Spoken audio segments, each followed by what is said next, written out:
എന്താ ചെയ്യാ? കട്ടപ്പാ. ആരാ? കട്ടപ്പാ. നിങ്ങളോ? വീട്ടിലേക്ക് തന്നെ വന്നോ? നിക്ക് വന്ന് വാതിൽ തുറക്കണ്ട. വേണ്ട. നിങ്ങൾക്ക് പണം കിട്ടിയായിരുന്നോ? എല്ലാം ഞാൻ എണ്ണിക്കൊണ്ടിരിക്കാം. അത് പുതിയ നോട്ടായതുകൊണ്ട് ഒന്നിനൊന്ന് ഒട്ടിക്കിടക്ക. ഒരുപാട് കാശുണ്ട് കേട്ടോ. എന്നാലും എനിക്കും എന്റെ ഭാര്യയ്ക്കും കുറച്ച് പേടിയില്ലാതില്ല. പോലീസുകാർ വന്ന് പിടിച്ചാൽ എന്താ ചെയ്യാ? പോലീസ് വരുന്ന കാര്യത്തെ കുറിച്ച് ഓർത്ത് നിങ്ങൾ പേടിക്കേണ്ട കട്ടപ്പ. നിങ്ങൾക്ക് സന്തോഷം തന്നെയല്ലേ? സന്തോഷം തന്നെ. നീ എന്റെ മുമ്പിലുണ്ടായിരുന്നു, നിന്നെ അങ്ങനെ കെട്ടിപ്പിടിച്ചു. അയ്യോ, എന്റെ ഭാര്യയുണ്ട്. ഞാൻ നിന്നോട് തെറ്റായി സംസാരിച്ചു. എന്റെ ഭാര്യക്ക് നിന്നെ കണ്ടേ മതിയാവുന്നാ പറയുന്നത്. നിങ്ങളിപ്പോ എനിക്കൊരു സഹായം ചെയ്യണം. എന്താ ചെയ്യണ്ടേ പറയേ. ദൂരെ നിന്ന് ഇങ്ങോട്ട് വന്നിരിക്കുന്ന ആ രഘുനാഥ് ശാസ്ത്രി, അവനെ കൊണ്ട് നിനക്ക് എന്തെങ്കിലും പ്രശ്നമുണ്ടോ പറ. അവൻ എനിക്കൊരു തടസ്സമായി നിൽക്കുകയാണ്. എന്നെ കൊണ്ട് ഒന്നും ചെയ്യാൻ പറ്റുന്നില്ല. അവനിലുള്ള ശക്തി അവനെ രക്ഷപ്പെടുത്തിക്കൊണ്ടിരിക്കുക. എങ്കിലേ ഞാൻ അവനെ തട്ടിയേക്കട്ടെ. നീ ശരിയെന്ന് പറഞ്ഞ ഈ 2 കൈ കൊണ്ട് ഞാൻ അവനെ കുതറിയെടുക്കും. നീ ശരിക്കും അങ്ങനെ ചെയ്യോ കട്ടപ്പ? എന്റെ അമ്മയുടെ മേലെ സത്യം ചെയ്ത് പറയാ.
എനിക്കൊന്നും അറിയില്ല.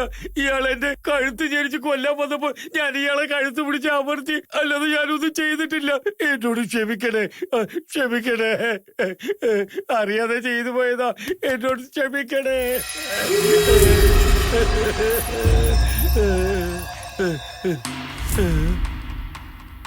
കട്ടപ്പാ,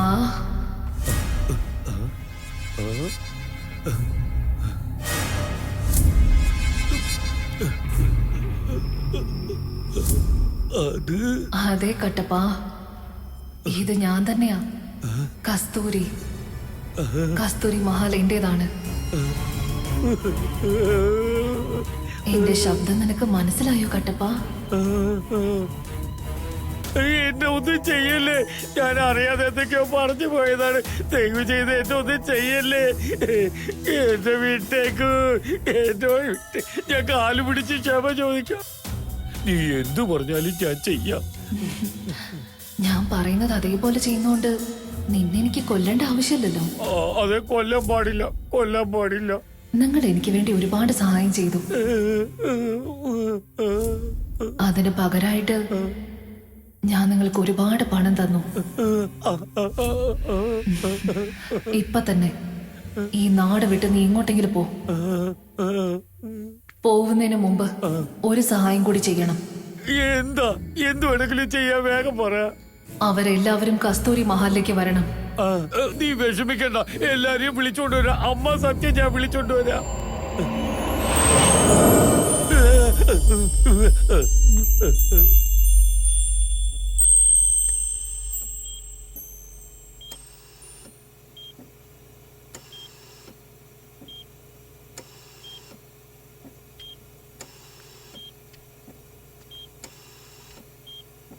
എന്താ എന്തു പറ്റി? എന്തെങ്കിലും വേണോ? രഘുവിനെയാണോ അന്വേഷിക്കുന്നേ? നിങ്ങൾ എന്തോ പറഞ്ഞില്ലേ, അത് അന്വേഷിക്കാൻ വേണ്ടി പോയിരിക്കുക. നിങ്ങളുടെ മകനാ അവൻ ജയിച്ചേ വരൂ.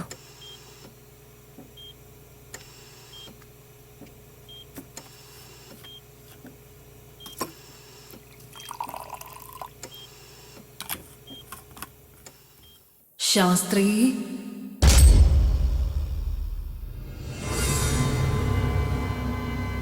നിന്റെ മകനെ ഞാൻ ജയിക്കാൻ അനുവദിക്കുന്നു തോന്നുന്നുണ്ടോ? ഞാൻ ആരാധന നിനക്ക് മനസ്സിലാവുന്നുണ്ടോ? കസ്തൂരി, കസ്തൂരി മഹാൽ, ഓർക്കുന്നുണ്ടോ?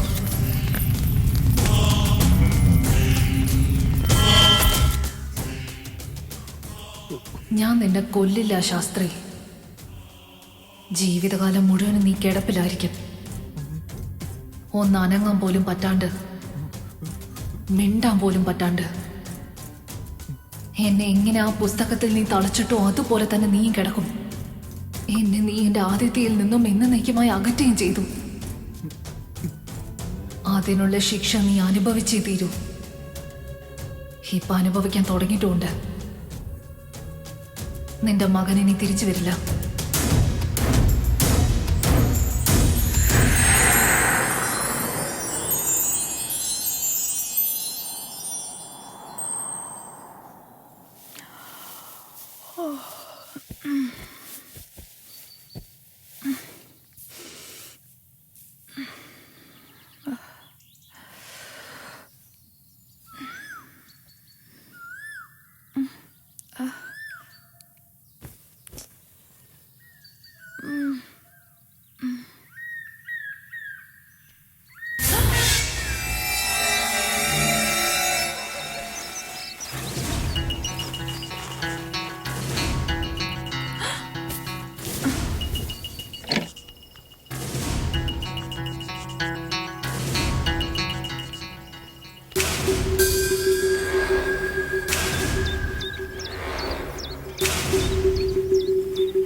എന്താ ഇത് കിട്ടപ്പാ?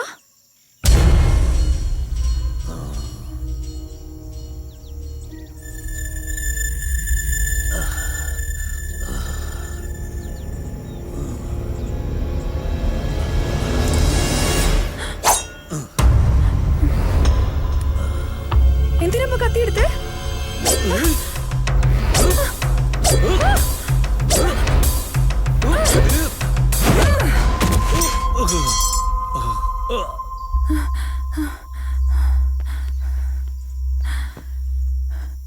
രഘു, രഘു, രഘു, എന്താ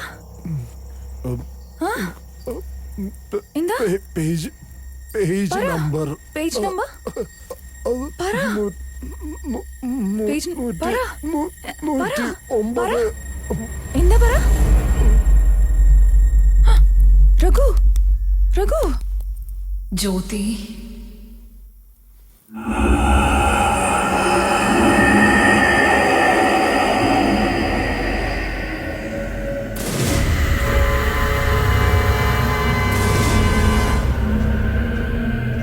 അനസൂയ, കസ്തൂരി, എങ്ങോട്ടാ പോകുന്നേ ജ്യോതി? നിന്റെ കൂടെയുള്ളവരോട് പേജ് നമ്പർ 109 എന്ന് പറയാൻ പോവാണോ? അതിലെഴുതിയിരിക്കുന്നത് വായിച്ച് എന്നെ വീണ്ടും അതിൻ്റെ അകത്ത് തളച്ചിടാൻ നോക്കുകയാണോ?